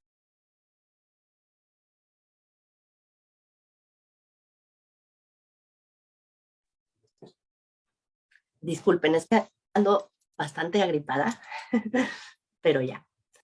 Y bueno, esto que acabamos de ver, entre muchas otras cosas, pero no podemos profundizar ni ir muy a fondo en varios de los conceptos por ser una conferencia y implica cierto tiempo. Pero todas estas cosas que acabamos de ver son naturales, normales, no me gusta la palabra normal, pero para que quede claro, entonces yo le llamo más naturales, comunes en la adolescencia, y es parte de, está bien. Ahora vamos a ver más bien qué cosas sí pueden hablarnos de alguna psicopatología, qué cosas sí pueden resultar preocupantes en la adolescencia. Digamos, son como puntos de atención, puntos a tener en cuenta. Uno puede ser si el adolescente o la adolescente presenta insomnio, sobre todo que sea mayor a 3 semanas. Insomnio puede ser inicial, o sea, de que le cueste mucho trabajo quedarse dormido o dormida, o a mitad de la noche despertar, insomnio intermedio y ya no dormirse después de mucho tiempo, etc. Otra es si notan que empieza a tener cierta alimentación o cierta dieta restrictiva o pérdida significativa de peso o atracones de comida y a lo mejor acompañados de culpa. También si empiezan a ver que hay trastornos en la imagen corporal, en cómo se sienten con su cuerpo, pero se refiere a una preocupación excesiva por algo relacionado con el cuerpo y generalmente es algo falso, algo imaginario. Les digo el pero porque en la adolescencia es natural que haya como cierta inconformidad en cuanto a esa imagen corporal y en cuanto al esquema corporal. O sea, es natural. En algún momento pueden sentirse que, uy, qué bonita estoy, uy, qué bien me veo y sus selfies y así. Y a lo mejor en la tarde ya se ven horribles, se sienten horribles, se ven al espejo y de un día para otro o en el mismo día, de unos minutos a otros. Y como están en constante cambio, pueden sentirse insatisfechos con algún aspecto de su cuerpo, de su físico. Eso es natural en la adolescencia. Por eso les decía, más bien es como una preocupación excesiva y sobre todo que tenga que ver con algo que no es real, que es imaginario, que es falso, que en la realidad no es así, pero él o ella lo percibe así. Otro punto importante es si notan que empieza a tener tics o tartamudez o que se vuelven hipocondriacos y piensan todo el tiempo que están enfermos y que ahora tengo esto y ahora tengo lo otro. También si notan algún tipo como de fobia social y aislamiento, es natural en la adolescencia que el chavo, la chava, busque su propio espacio y se aíslen en la casa, que les guste estar en su cuarto solos, que les guste estar en su espacio solos. Entonces, eso es natural, es parte también de la edad, como buscar en esa búsqueda de identidad, en esa búsqueda de mi propio criterio, de estar, les digo, ubicando mi lugar en el mundo, ese querer estar solo a ratos o con frecuencia es natural. Pero, como les decía, la parte social de amigos, la parte de convivencia con pares, con gente de su edad, cobra mucha importancia. Entonces, en ese sentido es que si notan aislamiento y que no quiere salir y que no convive con otras personas de su edad, con sus amigos, eso sí sería como un dato de alerta. También sí existe, obviamente, abuso sexual hacia otros menores de edad. Sí notan que hay depresión o anedonia, que es la falta de disfrutar, de placer, de la falta de emoción y gusto por las cosas que hace, o si hay una ansiedad grave, También si notan que hay abuso de alcohol o de drogas, autolesiones o autoagresión, que la siguiente conferencia va a ahondar la maestra Marcela en este tema de autolesiones, que es muy importante y que actualmente se ha incrementado de manera considerable. Si notan también que hay preocupación por pensamientos extraños, muchos adolescentes sobrepiensan las cosas, como parte de todo lo que les dije al inicio. Pero más bien se refiere a pensamientos que los invadan, pero que sean muy desagradables y negativos, o que sientan que todo el mundo los ataca, todos están en su contra, me persiguen, como ese tipo de pensamientos. Otro punto a tener en cuenta es si son agresivos y con frecuencia, o si hay descuido de su autocuidado, de su persona, que no se quiera bañar. Muchas veces no les gusta bañarse, pero más bien que no se quieran bañar o no se bañen, no se peinen, estén sucios con la misma ropa, o sea, como ese tipo de descuido. Les digo, porque es una edad donde además les importa esa imagen y esa apariencia. Y ahora entrando a lo que es comunicación y la relación con los adolescentes, piensa, tú fuiste adolescente también, porque aquí ahorita no estamos presentes ningún menor de edad o menor de 10 años o así. Fuiste adolescente. ¿Cómo te hubiera gustado que te acompañaran en esa etapa, en todo ese periodo? ¿Cómo te hubiera gustado que te acompañaran tus papás o ciertas personas en esa etapa? Y importante, pues que en esta edad les cuesta más trabajo expresar cosas. A lo mejor son respuestas así como, sí, no, bien, y tú quieres que te cuente más, bien, ya. Entonces sí, les cuesta más expresar.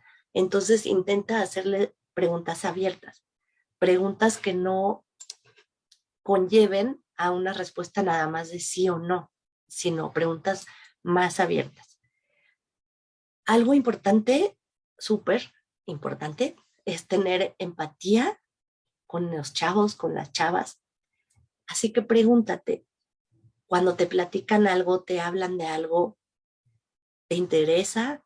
Más bien los juzgas, los escuchas, los descalificas, no le das valor o importancia a lo que te está diciendo.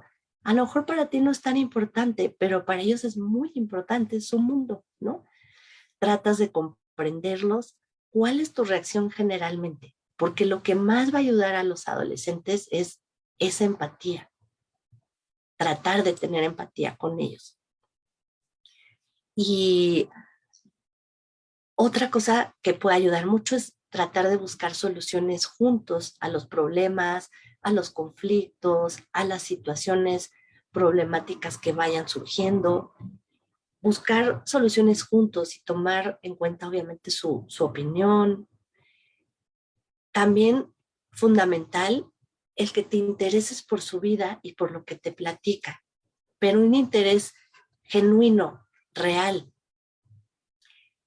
Incluso eso te va a ayudar a conocerlo más o a conocerla más. El que te platique de lo que le gusta, de lo que le interesa, qué tal deporte, qué tal música, tal grupo, qué tal concierto, el videojuego, etcétera. Te va a ayudar a conocerlo más y a conocer más lo que piensa, lo que opina, cómo piensa, con qué está de acuerdo, con qué no está de acuerdo. Entonces, un interés real por lo que hace, por lo que le gusta, por su vida, por lo que te cuenta, y tratando de no juzgar lo que te está diciendo. Finalmente, generalmente no tienen malas intenciones, no hacen cosas o dicen cosas para lastimarte con mala intención, pues. Y también muy importante, generarles confianza, la confianza de que te platiquen cosas. Eso se va desarrollando y generando desde que son niños, desde pequeños. Entonces, bueno, esperemos que ya traigan un bagaje previo, pero sí generar mayor confianza. Entonces, Si te platica algo y luego la regañas o lo regañas, lo criticas, lo castigas, a lo mejor ella te platica algo, te burlas, pues ¿cómo va a tener confianza de volverte a platicar más cosas? Si siente que no lo entiendes, si siente que lo descalificas, que lo estás juzgando o que recibe críticas o regaños o que te enojas por, ¿cómo puedes pensar eso? ¿O cómo que hiciste eso? Primero escucha, solo escuchar. Entonces, ¿cómo desarrollar confianza con esta empatía, con esta escucha? Siendo tú honesto o honesta también al transmitirle lo que sientes, lo que piensas. Se vale también que le hables de lo que tú sientes o de cómo te sientes en relación a eso o en relación a lo que están viviendo o en cuanto a la etapa que está viviendo. Entonces, mientras más comprendido se sienta o más empatía exista, más escuchado o escuchada se sienta, va a tener más confianza de platicar cosas. Eso es seguro. Ahora, también ten por seguro, no te va a platicar todo. Son adolescentes, no te va a platicar absolutamente todo, pero sí va a haber confianza, lo cual creo que es súper importante en esta edad, porque justamente es una edad donde también hay ciertos peligros, ciertos riesgos, donde empiezan a vivir cosas nuevas.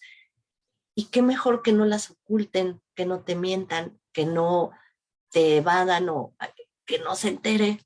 Mejor tener la confianza de el amor es incondicional. Sí, la regué, sí, me equivoqué, pero a pesar de eso lo platico porque sé que mi mamá o mi papá me pueden ayudar.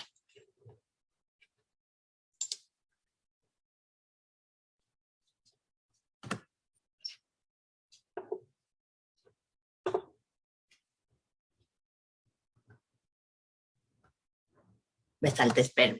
Ya. Entonces, ¿qué más ayuda en esta relación, en la comunicación? Escuchar más que hablar. Escucha más. Tenemos 2 oídos y solo una boca. Quizás es para que escuchemos más de lo que hablamos, ¿no? Pienso yo, quizás, entre otras cosas. Pero bueno, escucha todo lo que quiere decirte, aunque no todo te guste. Se vale que no todo lo que te platique te guste, se vale, y se vale que piensen diferente. Pero trata de no juzgar, sino de entender. Y también de no interrumpir. Entonces, si tú logras realmente escuchar, no oír, sino escuchar, se van a sentir valorados, se van a sentir comprendidos, entendidos, y van a generar mucha más seguridad para expresar sus opiniones, y también se les está ayudando a que ellos mismos aprendan a escuchar. O sea, les está uno también modelando esa importancia de escuchar y de respetar esas diferencias. Otro aspecto que ayuda mucho es justamente respetar su espacio, su intimidad, su privacidad. Respetar y tolerar las diferencias. Y que confíes. Confía en él o en ella, pero también confía en ti, como mamá, como papá.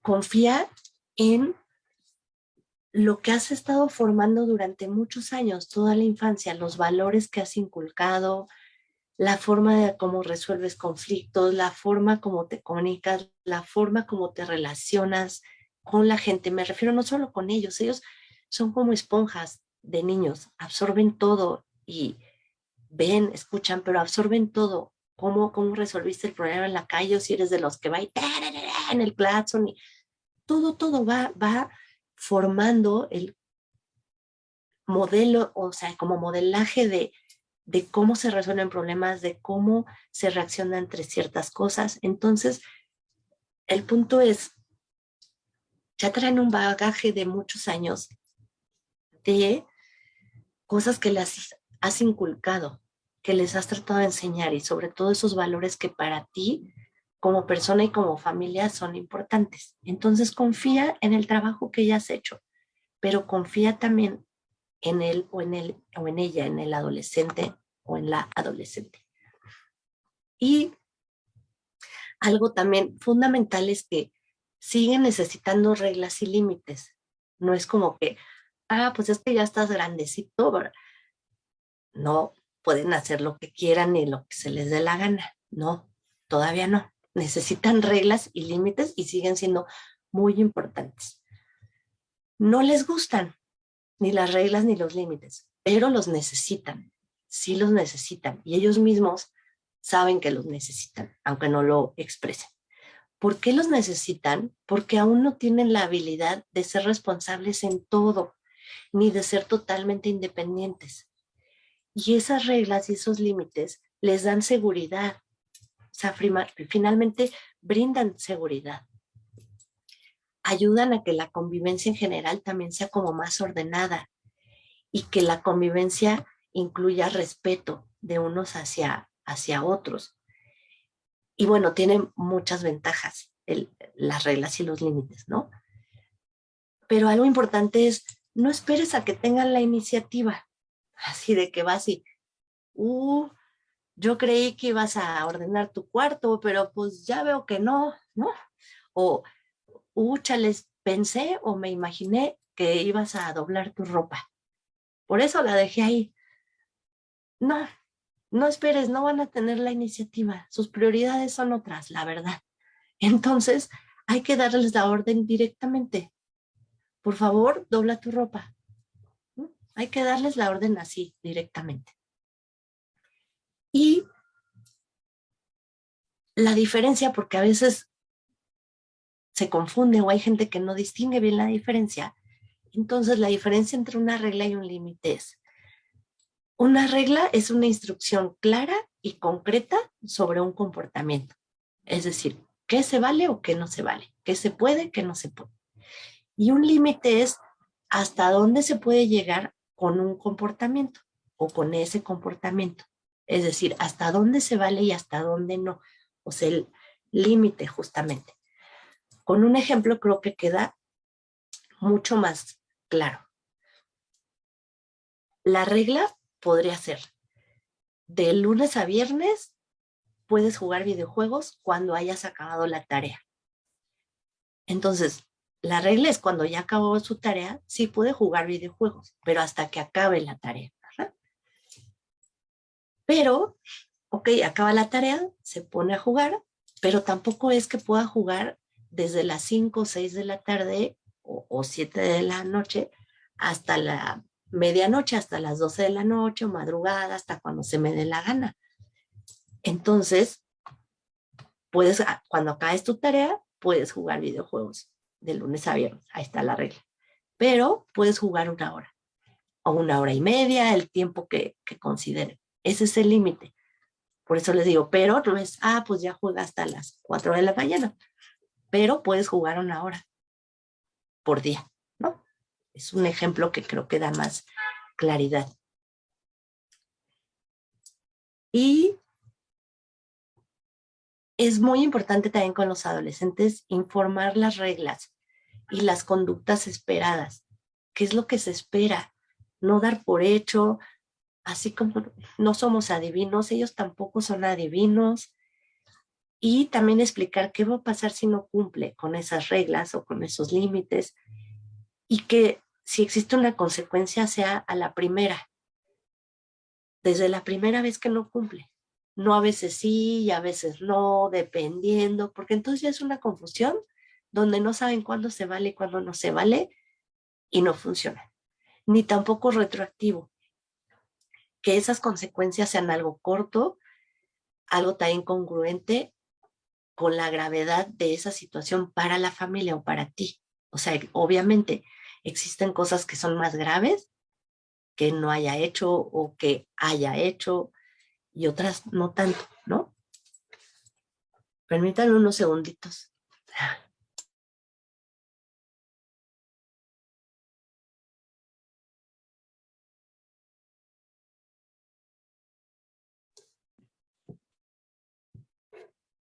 Listo, disculpen el mal momento que me dio la gripa, pero bueno. Entonces, informar esto, les digo, y sí a la primera. Un ejemplo. Sí, ok, empieza el año escolar, segunda de secundaria, tercera de secundaria. Si repruebas alguna materia, no vas a poder jugar videojuegos 2 semanas o una semana. Les digo, eso es de acuerdo a cada familia y a otros aspectos, ¿no? O si repruebas una materia, no vas a poder salir con tus amigos la siguiente fiesta que haya. Okay. Y entonces, supongamos que reprueba y, bueno, ok, ahorita te doy chance. Y el siguiente, bueno, te doy chance. Pues no funciona de nada porque no se está haciendo firme y entonces lo que ellos ven es, no importa que no cumpla, de todas formas, o sea, no importa que no cumpla yo con lo que tengo que hacer y con no reprobar, de todas formas consigo lo que quiero o de todas formas no cumplen ellos con la consecuencia. O, bueno, ok, ahorita te lo paso, pero vuelve a reprobar y a la tercera, no, ya, ahora sí, lo hacen retroactivo, ¿no?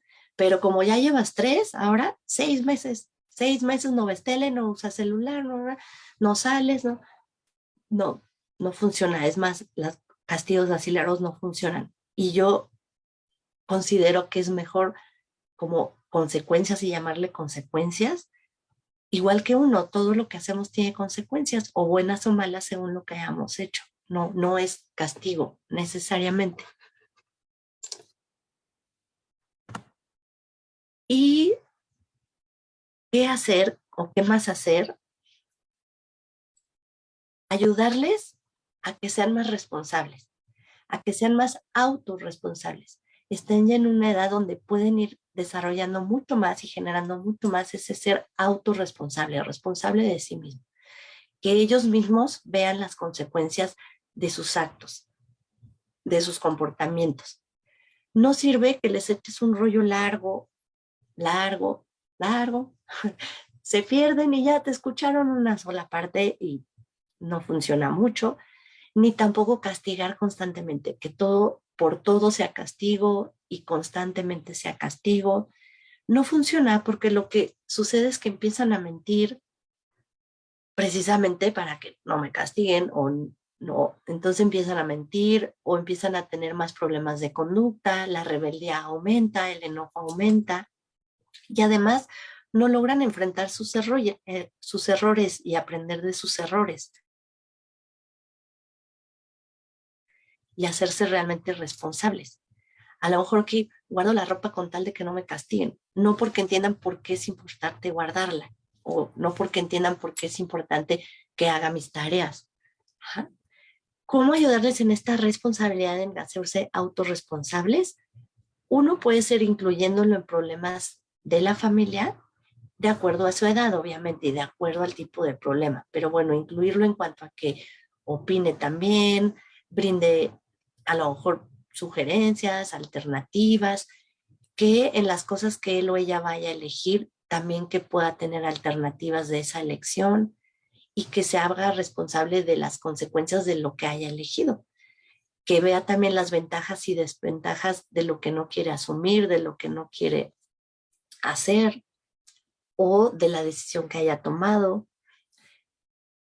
Y también ayudarles a desarrollar más habilidades sociales, principalmente, entre otras también, pero principalmente dentro de estas habilidades sociales, que puedan expresar su opinión, sus creencias, expresarse, que puedan expresar, que aprendan a poner límites también en cuanto a con qué están de acuerdo, con qué no, qué si quieren, qué no quieren, que ellos mismos y ellas mismas también aprendan a poner límites, eso es muy importante, que aprendan a negociar, a no dejarse influir, porque es una edad muy influenciable, además, y es una etapa donde hay mucho miedo al rechazo, donde, como les decía, esa parte social es fundamental y hay mucho miedo al rechazo. Y a veces por ese miedo les puede generar inseguridad y a veces el enojo, la envidia es la forma de poder enfrentarse a ese miedo, ¿no? Y ¿qué más hacer? Se puede incluso hacer como un tipo de contrato con el adolescente. Es decir, de, ok, tú te comprometes a esto, yo me comprometo a esto. O si tú cumples con esto, entonces puedes tener esto, puedes disfrutar esto. O sea, cumples con X obligación ganas el poder disfrutar tal cosa, ¿no? Entonces, un contrato, pero donde haya un compromiso mutuo. ¿Y qué va a dar a cambio él o ella? Y también que las consecuencias de sus acciones sean lógicas, sean racionales, sean de acuerdo a lo sucedido o a la gravedad de lo sucedido. Les digo, también hay de gravedad a gravedad, ¿no? Y un aspecto muy importante con los adolescentes es aprender a negociar con ellos.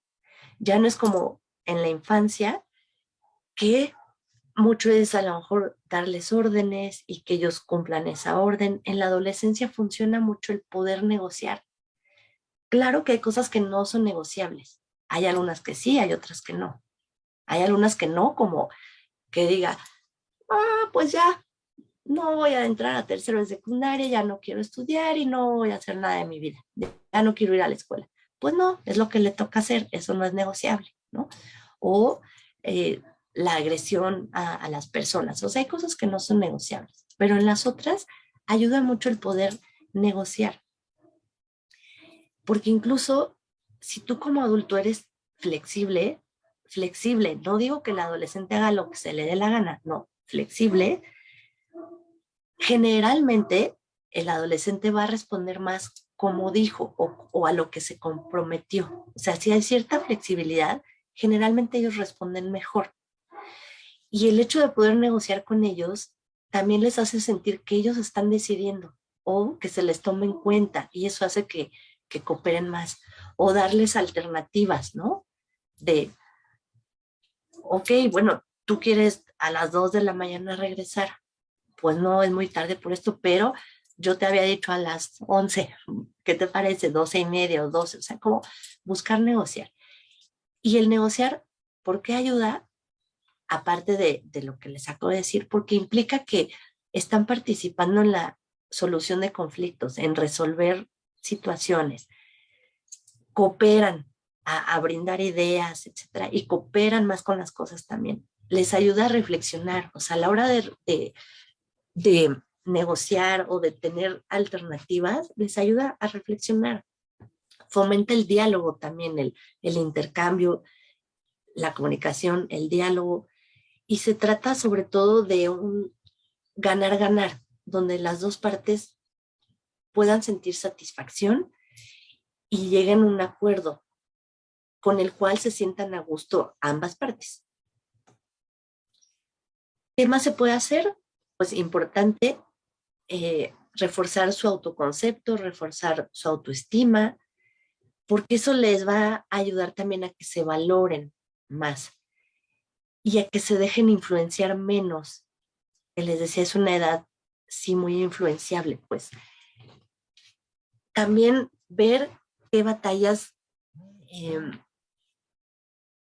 se deben pelear. Como les decía, los adolescentes en muchas ocasiones necesitan pelearse porque es parte de esa separación. Pero uno como adulto, pues, elegir en qué tanto me engancho o no, o en qué no me engancho, ¿no? Súper importante estar disponibles, que el adolescente sienta que están disponibles a escucharlos, a que a lo mejor ahorita no quiere hablar él o ella, pero aquí estoy para ti. Ok, no me quieres contar ahorita, pero sabes que cuentas conmigo en cualquier momento, puedes acercarte y hablamos, ¿no? O sea, que sientan que están disponibles para ellos, pues. También ayuda mucho en la adolescencia el sentido del humor, la sorpresa, la improvisación, la paradoja. Y por último, pues sí, es una edad donde existen más conductas de riesgo por la etapa que están pasando. También porque además algo fundamental es que quieren encajar, quieren sentirse parte de un grupo, quieren sentirse aceptados, valorados por los pares, por los de su edad. O sea, no por mis papás, no, o sea, por los de la edad. Y entonces, en esa búsqueda de ser aceptado, pueden caer en más conductas de riesgo.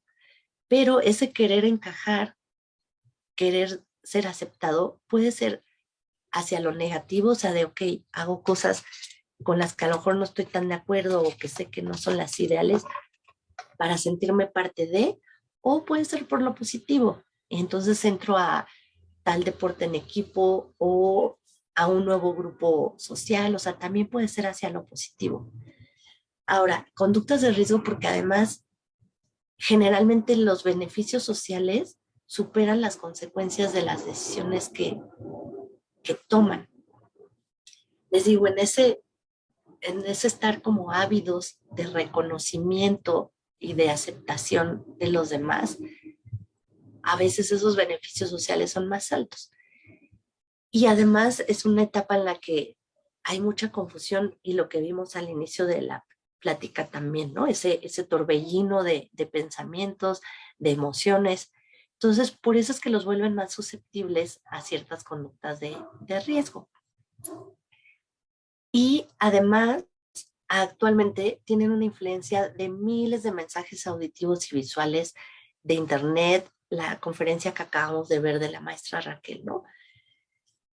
Miles, o sea, miles diario.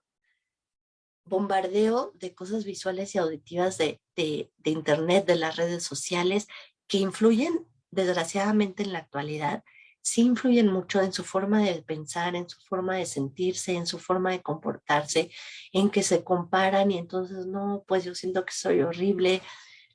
O sea, sí influye mucho también.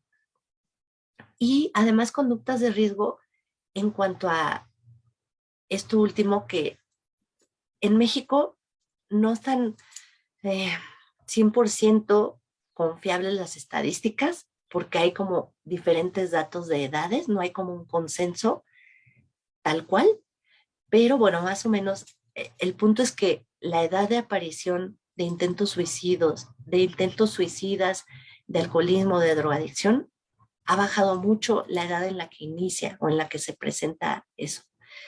Desgraciadamente ha disminuido significativamente, e incluso en cuanto a intento suicida, hay niños ya de 10 años que han pasado por eso, por ejemplo.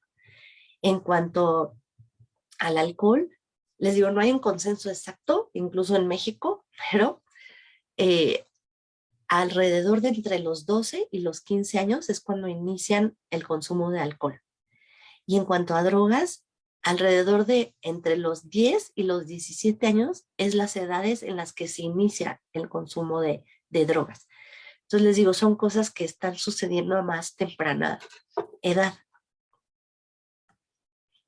Y aquí les dejo algo de bibliografía. Agradezco mucho su interés para estar en esta plática de adolescencia. Hay mucho más que podemos abordar de la adolescencia. Les comparto que en CEFAPSI estamos creando un curso justamente que se llama Acompañando y Conviviendo con Adolescentes. Esperamos que aproximadamente en unos 2 meses esté listo. Nuestros cursos en CEFAPSI son asincrónicos, entonces los pueden ir tomando cuando quieran, en los momentos que quieran, los días que quieran. Al inscribirse tienen X número de semanas para tomar ese curso, porque es asincrónico. Entonces, por si nos quieren visitar en www.cefapsi.com, tenemos cursos de diferentes temas. Ahí también ahí en el catálogo de cursos y en nuestra plataforma también tenemos cuentos y libros, los que estuvieron en la presentación de algunos libros que son descargables, que son electrónicos. Y pues agradezco, les digo, su interés en este tema. Y ahora, pues, si tienen dudas, comentarios, reclamos, adelante.